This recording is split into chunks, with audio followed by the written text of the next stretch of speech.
Hi, welcome to 3 Minute Therapy Podcast. I'm Mick Barry. This is my partner, Dr. Michael Edelstein. This is a podcast on rational motive behavioral therapy and its application in myriad aspects of living. In fact, I might even say every aspect of living, or at least everything I can think of right now. Rational motive behavioral therapy was founded by Albert Ellis in the 1950s, and it's an approach to therapy in which we analyze our thoughts and cultivate self-helping thoughts rather than self-defeating thoughts. Albert Ellis developed rational motive therapy over the course of his life from about 1950 to when I believe he died in the early 2000s.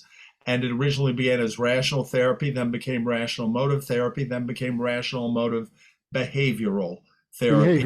Behavior therapy. Rational motive behavior therapy, or REBT for short.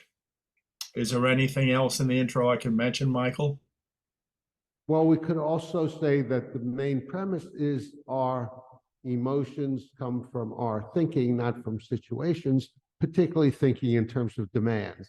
Must, should, supposed to's, have to's, demands on ourselves. I must do well and get approval. Demands on others. You must treat me well, and demands on the conditions of one's life. My life must go fairly easily and hassle-free. Yeah, and Michael, I would amend that to say our self-defeating thinking comes from demands. Our self-helping thinking does not include demands, but our thinking contributes to the way we feel, whether it's self-helping or self-defeating. Yeah, very good. And that leads us right into today's topic, which is rational motive behavioral therapy, REBT, and semantic precision in speaking, writing, and thinking. Just then, Michael, I was being semantically precise in distinguishing our self-defeating thinking from our self-helping thinking. That's right. And normally, would you agree, Mick, that our self-helping thinking comes from strong preferences, where our self-defeating thinking comes from these musts and shoulds and demand type of thinking? Yes, I would agree completely. Okay, so with semantic precision, Michael, was there something you wanted to mention about semantic precision to kick it off? Yes, there's a rich history on how our thinking affects our behavior and influences our thought and behavior. And one of the most common investigations in this was the Sapir-Whorf hypothesis, which said that our linguistic categories and usage influence thought and decisions. And research on this has produced positive empirical evidence for this relationship. Okay, and to apply this to the way we think and how we feel, use an example of semantic precision, if I tell myself, if I fail at a particular task, and I tell myself I'm no good because I failed at the task, I'm going to feel bad about myself. Whereas if I tell myself I failed at this particular task, so I wasn't good at my performance of the task, but rating myself entirely by my performance is completely inaccurate. That's semantically precise, and that's being exact in terms of what's actually going on. And from that, I will then not feel bad. I will not be self-defeating. I'll actually be self-helping and saying, I failed at this task. Then I can assess what is it I could do to do better next time. Yes, and you will feel bad about it, but not feel bad about yourself. And more specifically, I will regret my performance, but I don't have to regret being myself. Right. And so I encourage my clients to monitor their speaking, thinking, and writing. And whenever they think in terms or write or speak in terms of must and shoulds, to change that to I prefer. So it's easy to say, oh, I should hurry up and not procrastinate. So I encourage them to rephrase that to, I prefer to hurry up and not procrastinate, but it is disadvantageous if I do. And I've found the word prefer not always as useful as other words such as I long for this to happen, or I would love for this to happen, or I really want this to happen. Prefer isn't as descriptive as saying I really want this. REBT does say we can be passionate. We can want something a great deal. If we don't demand that we get it, we will not do ourselves in. The trick is the more we want something, the greater our tendency is to demand it, but that's no reason not to want something a great deal. It simply takes practice to not turn our passionate wants into demands. Yes, and it is a human tendency to escalate your passionate preferences into demands. So that's something to keep an eye on and watch out for. I think it's even a human tendency to turn your lukewarm preferences into demands.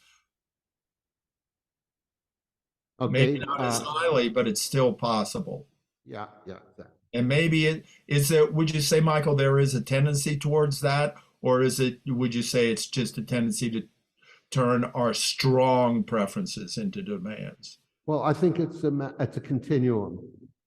So the stronger the preference, the more that tendency is. But as you point out, even a weak preference, some people will turn into demands. Depends on how strong they are on putting musts and shoulds on themselves, others, and their life. Right. If I am sharpening a pencil for no particularly urgent reason, and the pencil sharpener is broken, if I demand, I have to get this pencil sharpened, I'm going to do myself in. And I must not screw up.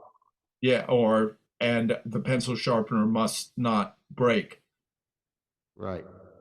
Yeah. All right. Is there anything else you can think of, Michael? I think that's about it on my side.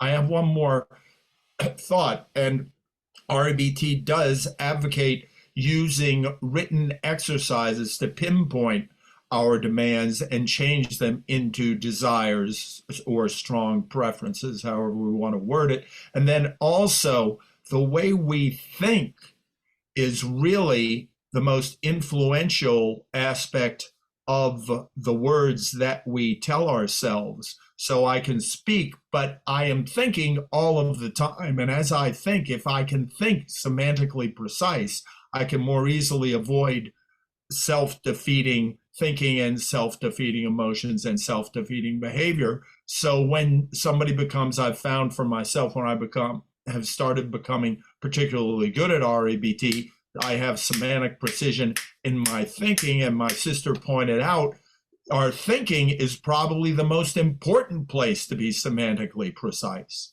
Exactly. Yeah. It does take practice, as Uncle Al would say. It's simple, but it is not easy. Yeah. Uncle Al is Albert Ellis, the founder of rational emotive behavior therapy, who created a revolution in the psychotherapy movement from psychoanalytic therapy to the more common popular cognitive behavior therapy, which is used by most therapists, at least to some extent these days. Right. And I would argue that even psychoanalysis uses cognitive therapy, and that if somebody is going to feel better, their thoughts change. Yes. All right. I think we can wrap it up here. Yeah. Okay. I'd like to thank you, Mick, for being my great podcast partner. Thank you, Chris Rossini, our great tech engineer. Comment below if you have thoughts about semantic precision, semantic accuracy, what we've been discussing. Give us a thumbs up and suggest subjects for our future podcast if you have some. Volunteer. We have volunteers, guests at times. If you have a emotional problem, anxiety, depression, anger, or others, and you'd like some free and help from Mick and myself. You can come on and we will help you. Subscribe to the 3 Minute Therapy podcast to stay on the rational side of life.